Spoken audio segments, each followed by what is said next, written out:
Today, as we remember the sacrifice of people involved in various conflicts, we focus on what became known as the Great War. The war to end wars. Through words, songs, music and images, we hope to give you space for your own personal thoughts. And in this year, 100 years since the start of World War I, we will also particularly remember the young men from Crosshouse and Ayrshire who died in that terrible conflict. The young men from Crosshouse Village School, whose photographs we will show later, could have come from any village, town or city in Scotland. Most of them will have been born during the last decade of the 19th century, born in the mid-1890s.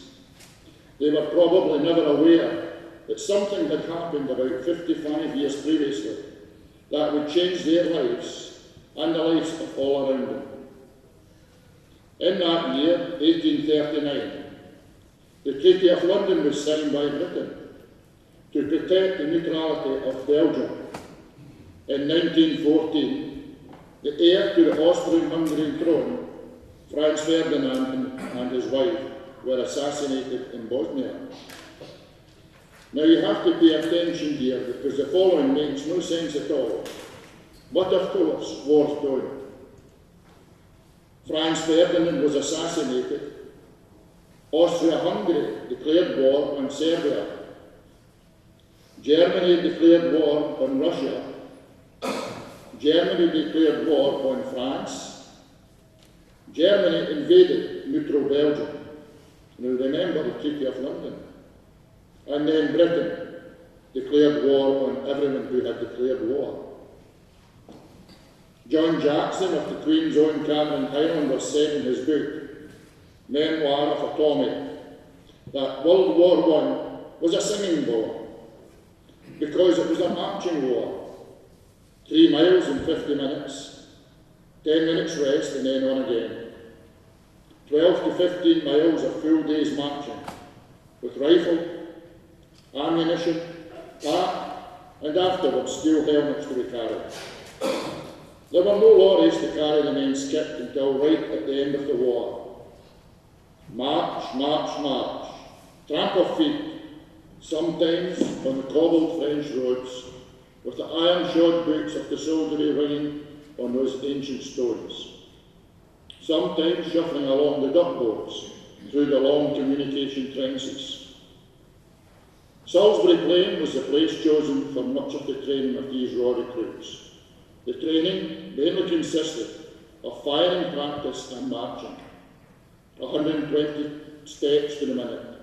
They don't need a military band to march, they needed a sergeant major, or better still, a drummer. Swear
Kitchener was on the lookout for volunteers. Millions of volunteers. Your king and country need you. During this time, the young men of Crosshouse would be doing the kind of things that all young men do, and it would probably include courting the young lasses.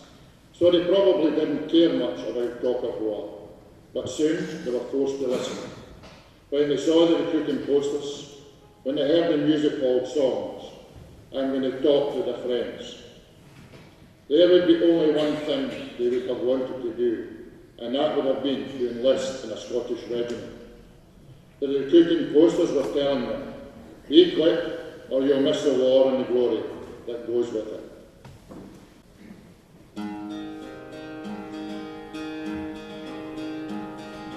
Down the road and o'er the bridge, I ran as fast as my legs could take me, just behind my friends there, all the British Army. Just out front was young MacDonald, brave as a fool and twice as carefree, racing neck and neck together, laughing all the way. Sign here, boys, your lucky son, you might get there before we've won. All you heroes get in line to join the British Army. Passchendaele and the song, they'll not wait, so don't be long, and you'll be home by Christmas, back before you've gone. Black Watch, Highland, Royal Scots grey, the whole town cheered as we marched away. Bring us back a medal, bring us back a medal, bring us back a medal for the victory parade.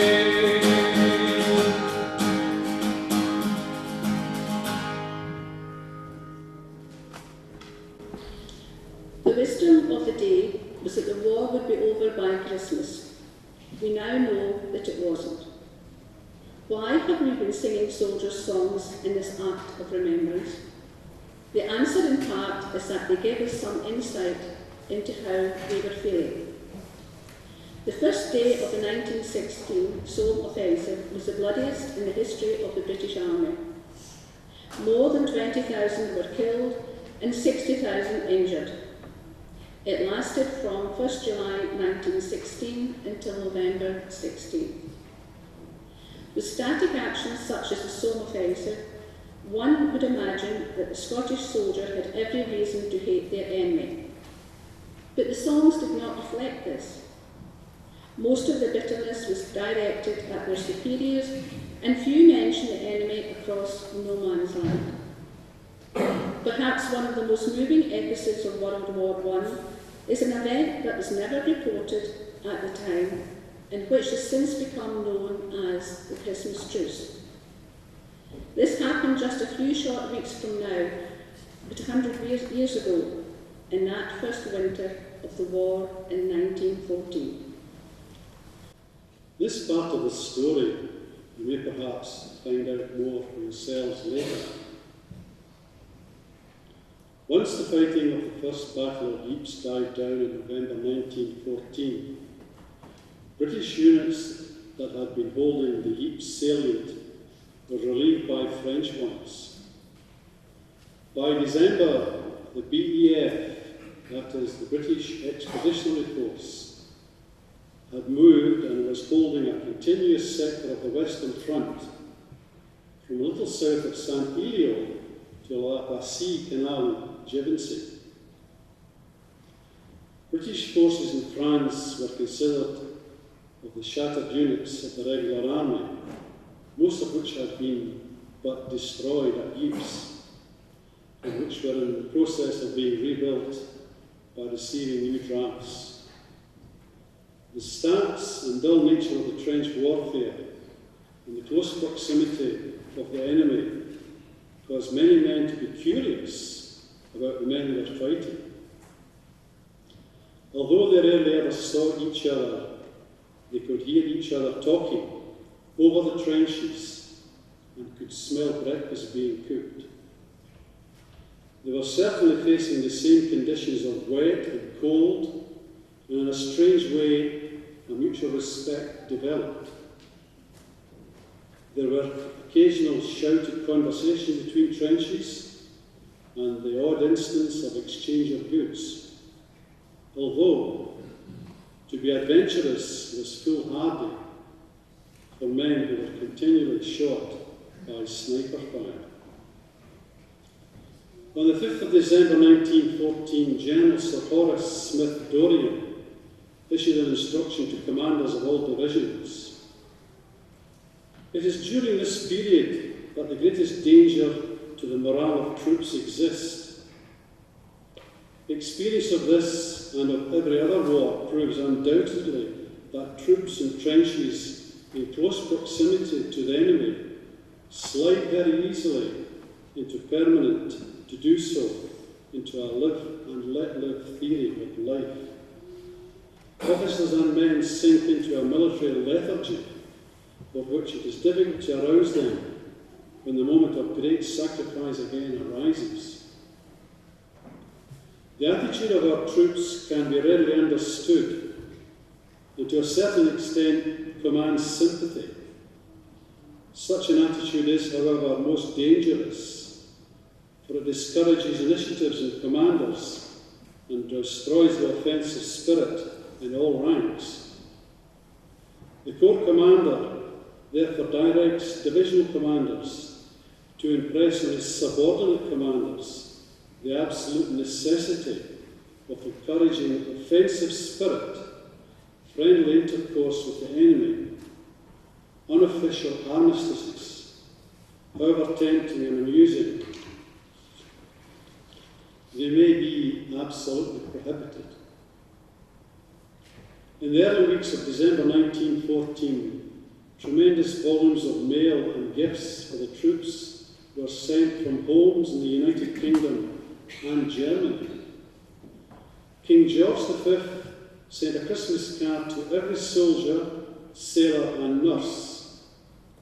The Princess Mary Fund dispatched a gift to every serving soldier.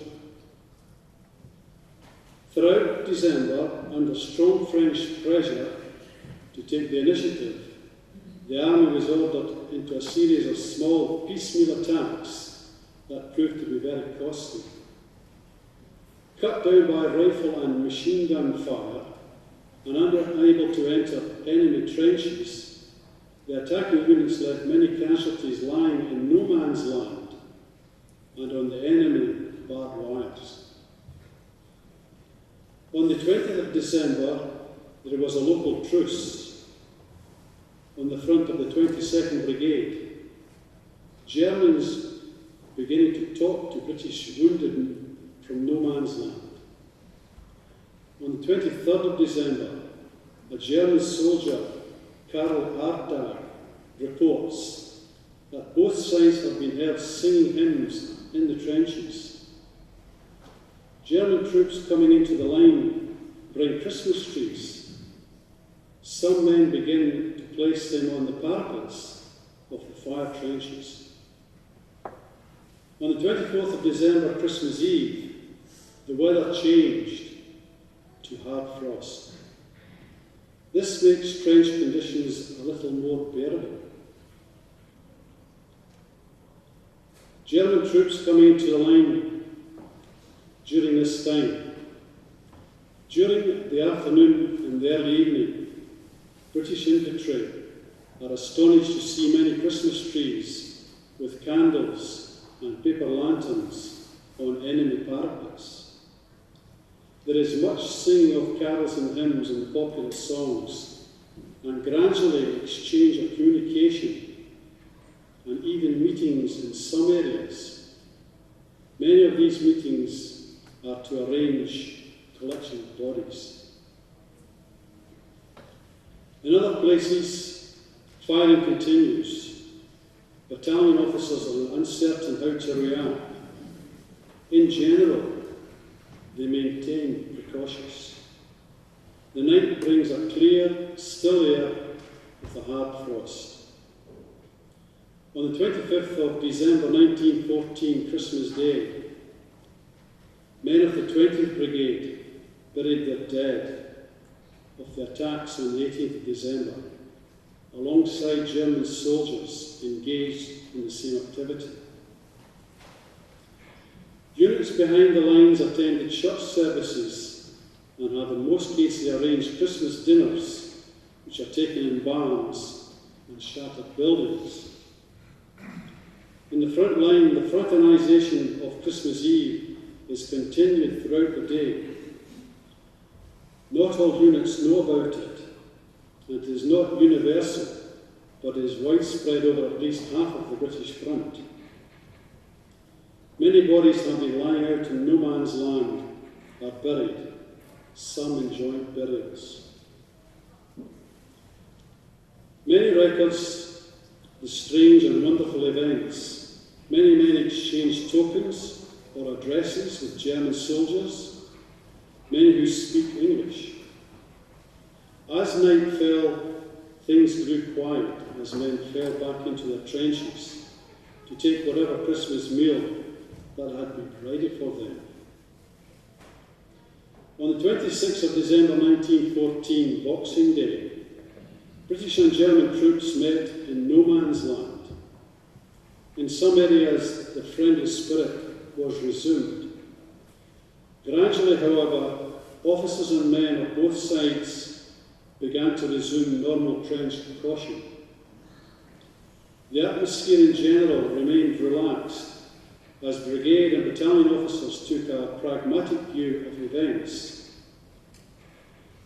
The chance was taken to carry out work without otherwise that would not have been done and could have been hazardous.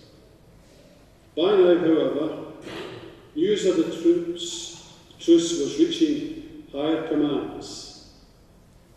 General Sir Horace Smith Dorrien requested, particularly those units and officers who took part, with a view to disciplinary action. In the event, no action was taken against any unit or officer.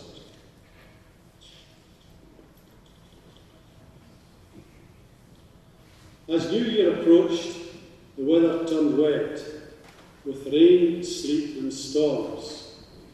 There were instances of men disappearing in the flooded trenches. After that, the soldiers found it harder to fight each other, recognising that although on opposite sides of the conflict, they had much in common. In some areas, the friendly mood remained for several days, and there was almost no firing, although open fraternisation gradually died away. On New Year's Eve, there was a certain amount of singing and exchanging of messages, but no truce as such. So why was there so much poetry in the First World War? Was it just boredom, or the act of committing memories to paper some kind of necessary therapy? One thing is certain, the soldiers who returned from the Great War found it difficult to tell the stories from the obscene times. The next song is a relatively modern song, written in the last 40 years, although many people think it dates back to World War I. It stands alongside many of the great poetic writing of the war, and tells the story of someone visiting the war graves of France and Belgium, and sitting down in front of one of the graves to rest and reflect.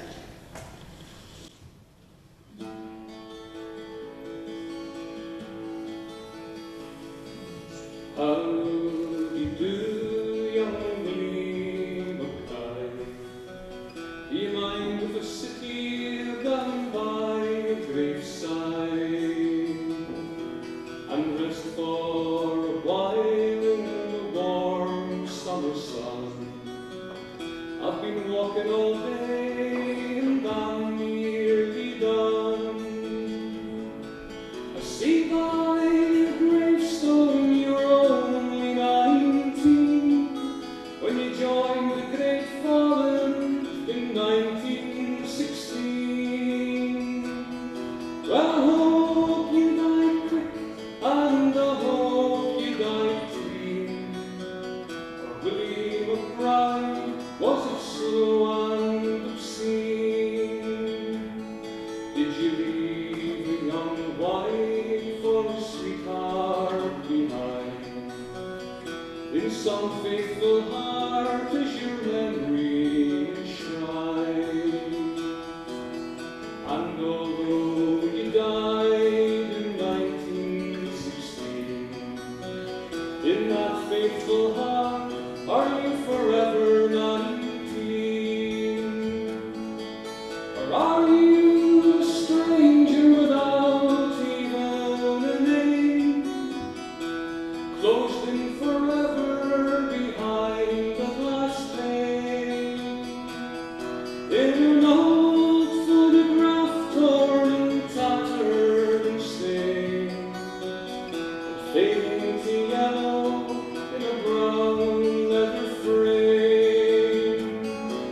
they beat the drum slowly? Did they play the fife lowly? Did the rifles fire o'er you as they lowered you down? Did the bugles sing the last post in chorus? Did the pipes play the flues of the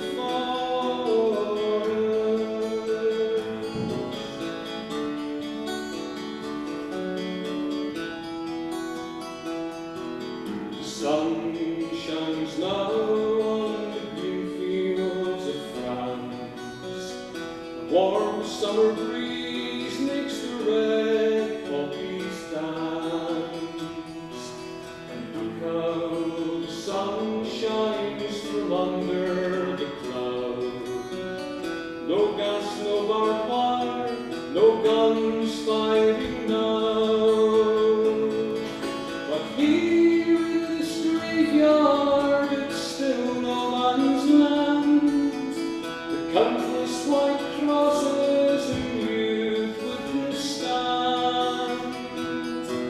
The man's blind indifference to his fellow man, and a whole generation who were pictured and damned.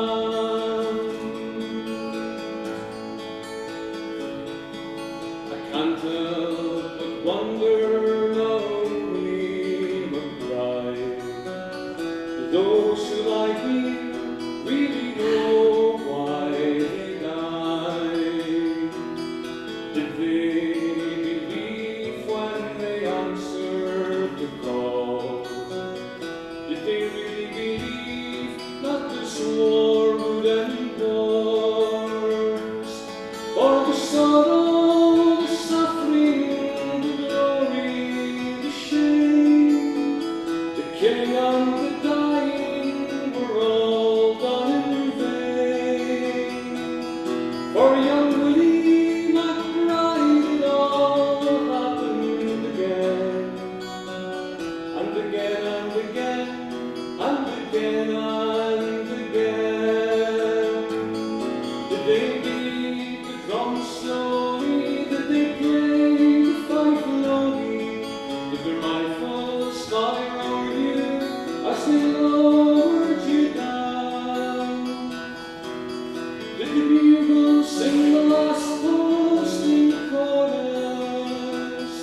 Did the pipes play the flues of the forest? Did the bugles sing the last post in chorus? Did the pipes play the flues of the forest?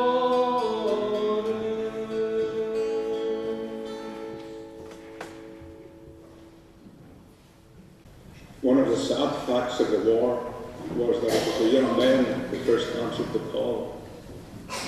Any death is a tragedy, but were it the older generation that went off to war, then the longer term impact would be less. Older men would have lived their lives, and the next generation could take their place in the natural order of life. World War I, perhaps more than any other war, took the cream of a generation. 100 years is a long time, but we are still feeling the effects. We are told that if we don't learn from history, then we are bound to repeat the mistakes of the past. In this next section, we will show photographs of many of the young men of Crosshouse who fell in this conflict, and will give you space for your own thoughts. Many of these names will be familiar in the village. In the statistics of war, when we talk about tens or even hundreds of thousands of casualties, it is easy to forget the impact on individuals or small communities. One of the lines of that last song spoke about the soldier in the photograph being forever 19. The following two pieces of writing that we will read out speak loudly to us through the years. One from a leader in post-war Turkey, one of the countries where perhaps the young men from Crosshouse found themselves in the disaster that we remember as Gallipoli. It speaks of the unity in death of a generation slain, and gives a powerful message to us all. The second piece is more personal, an inscription on a war grave, easier a message to us all. The first is from Kemal Atatürk, writing from Turkey. Heroes who shed their blood and lost their lives. You are now lying in the soil of a friendly country. Therefore rest in peace. There is no difference between the Johnnies and the Mehmets to us, for they lie side by side here in this country of ours. You, the mothers who sent their sons from faraway countries, wipe away your tears. Your sons are now lying in their bosom and are in peace. After having lost their lives on this land, they have become our sons as well. The second message is an inscription from a single grave, a personal tribute to a son, or brother, or nephew, or friend, or comrade. To the world he was but one of many, but to us he was all our world.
Long time passing, where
Where have all the soldiers gone?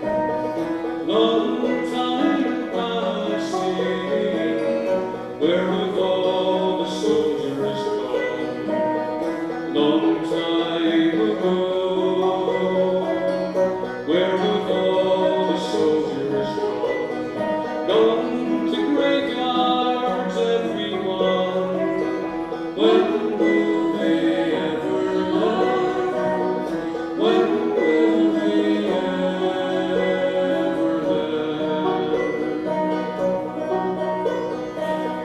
Where have all the graveyards gone? Long time passing. Where have all the graveyards gone? Long time ago. Where have all the graveyards gone? Gone for flowers, everyone. When will they ever learn? When will they ever learn?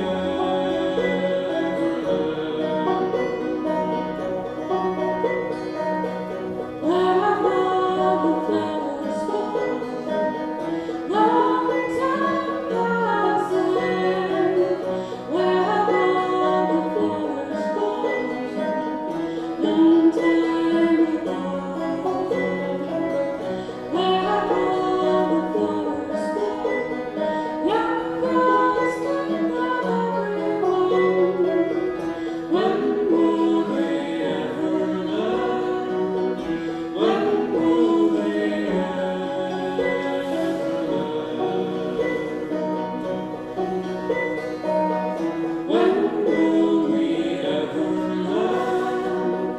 When will we ever learn? When will we ever learn?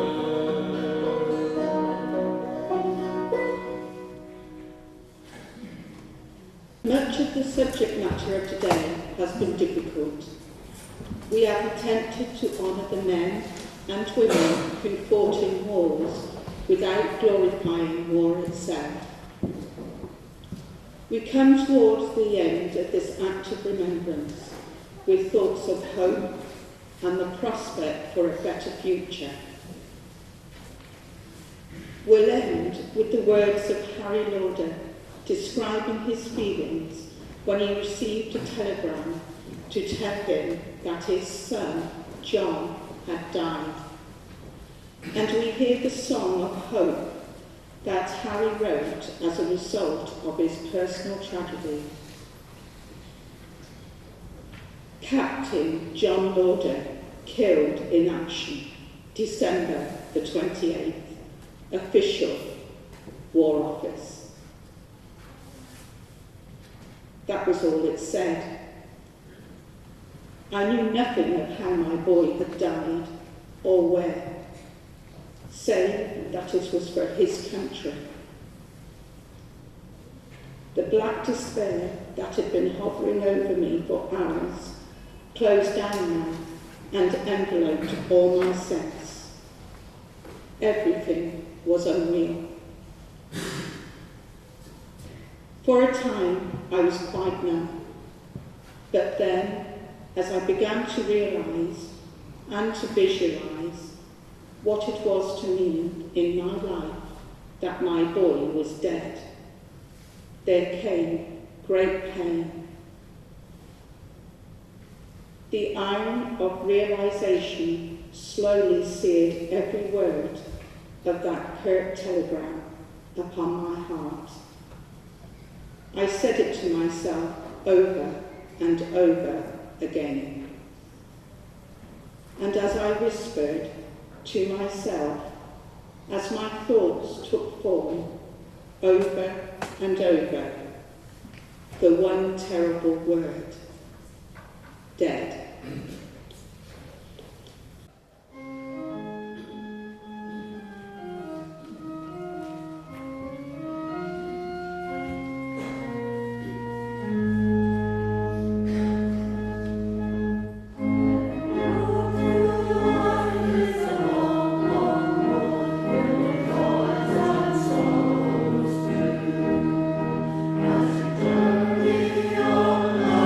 As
Only the truth that in life we have spoken, only the seed that in life we have sown, these shall pass onwards when we are forgotten.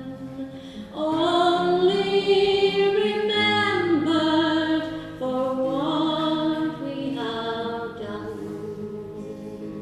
Only remembered, only remembered, only remembered for what we have done. These shall pass onwards when we are forgotten. Only remembered for what we have done.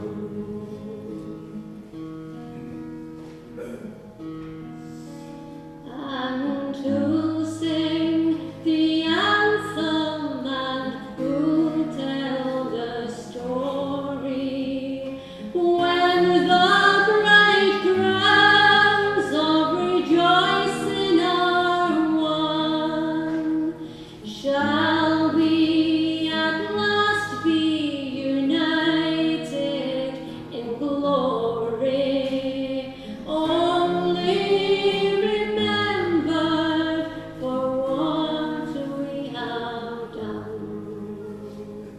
Only remembered, only remembered, only remembered for what we have done. Shall we at last be united in glory? Only remembered for what we have done.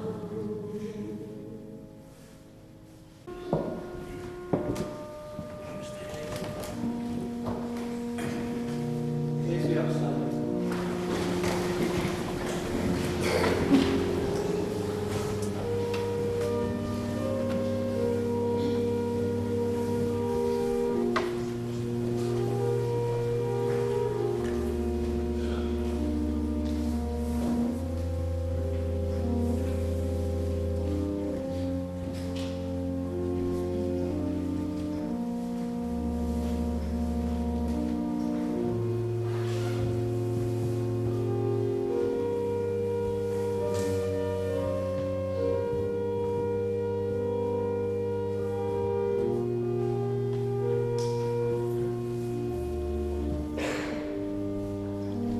W. Cummings McMillan, John Milligan, John Montague, David Riggs Newlands, James Owens, Robert Ross, Robert Shearer,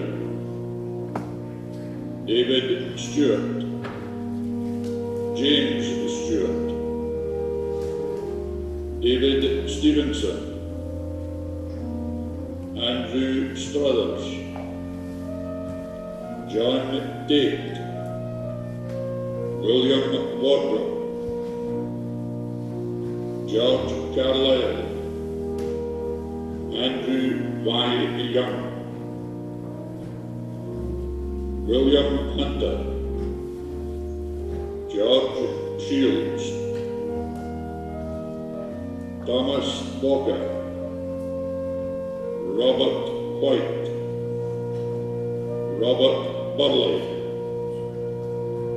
Charles Hanna, William Lamont, Robert Owens, James McCarran, F. Cummings, John Hunter,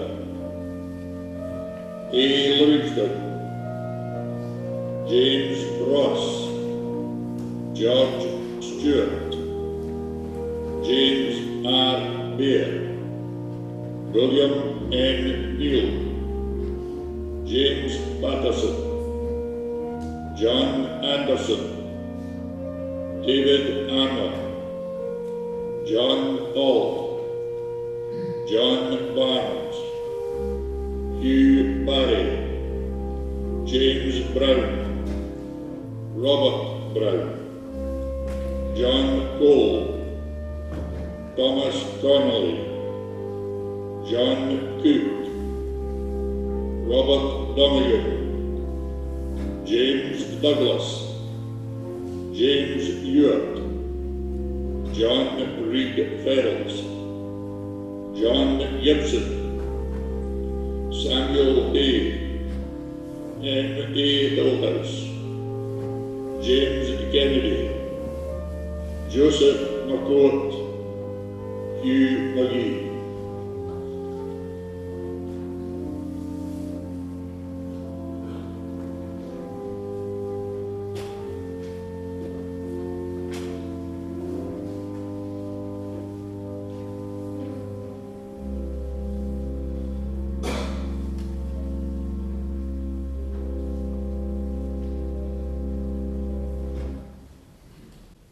The peace of God, which is beyond our understanding, keep your hearts and minds in the knowledge and love of God and of his Son, Jesus Christ our Lord.